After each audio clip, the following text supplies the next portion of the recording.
Hello again, welcome back to Beaglington-On-Sea. It's a very foggy day outside, but just perfect for staying inside and running some trains.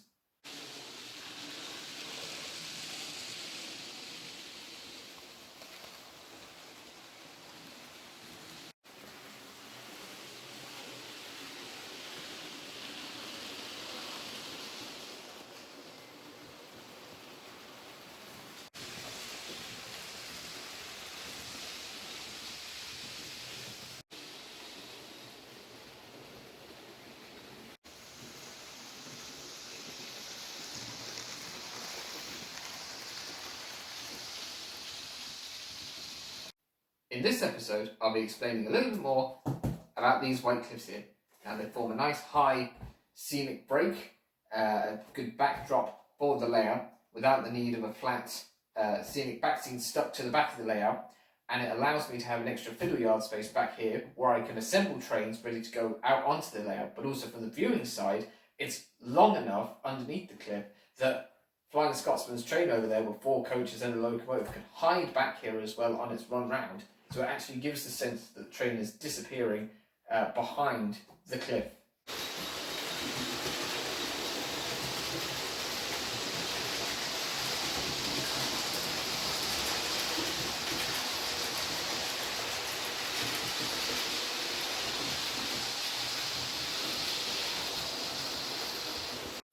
So why did I choose these white cliffs? Well, first of all, they kind of set the scene, as it were, as I think I might have mentioned,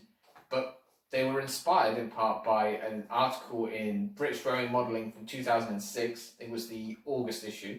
a layout called Fettleworth, which was a London, Brighton and South Coast Railway layout, which inspired me in part to like the locomotives and the railway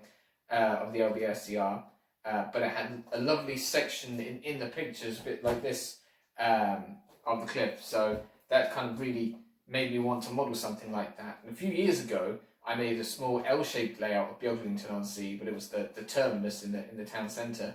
which had white cliffs. So I was already kind of practiced on how to make white cliffs. I perfected my technique, as it were, back then.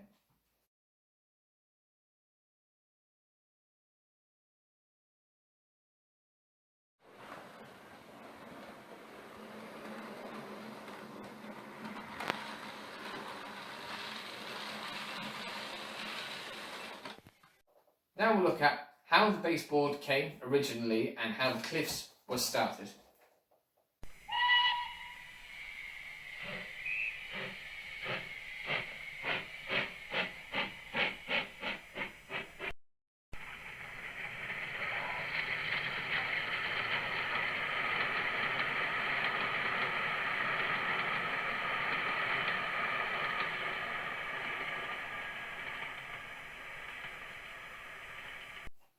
Now, with the cardboard backing on the back of here, the wall, and then the cardboard section set in along the front, they were loosely filled with newspaper, and then I sewed newspaper and PVA and just rubbed it all along, and then I smoothed it out with more PVA, but being careful not to break the newspaper because it becomes very soft, obviously, when you put lots of PVA on it. And then I had to go over it again to make sure it was nice and smooth, and I've tried to give it a kind of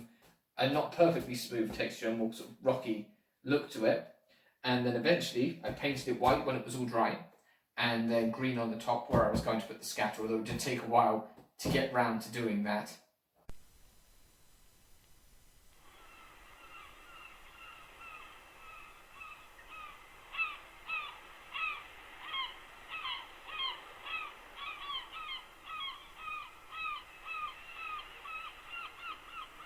And then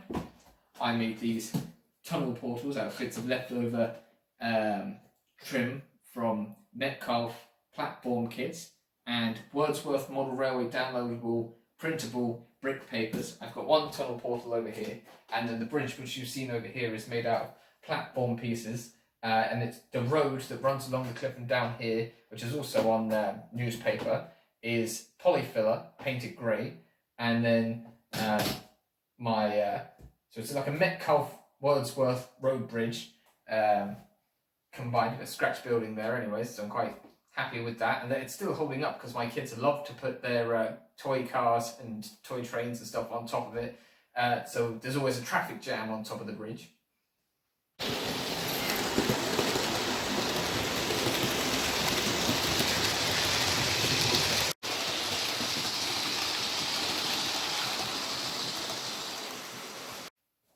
Originally, there was going to be a 009 circle which ran around the inside, but there just wasn't the space. But I still wanted something additional to operate, so I punched a hole through the cliff later on, and I'll show you, but there's just a rectangle of brick plasticard that I cut a hole in and I painted,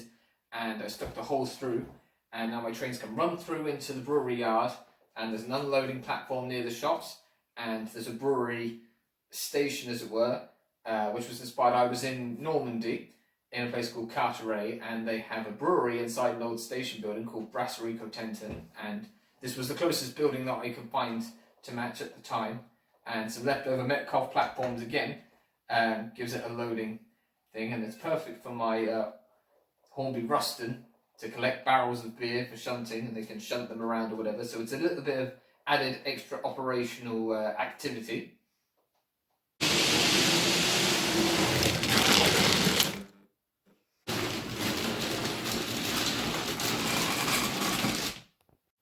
And as you can see from the way that I'm constantly leaning on the top of this, it's nice and strong.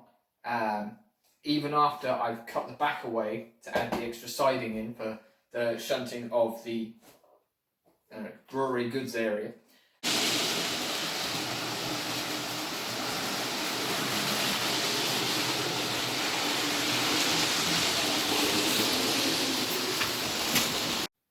So that's how I made my clips, and hopefully, as strong as they are, they'll hold up for many years to come, especially with the kids putting their things on them, and the cat. I have a cat, he's constantly rubbing himself off of it, so I often have to hoover the cat hair off the top. Not brilliant for a model railway, but you know, what can you do?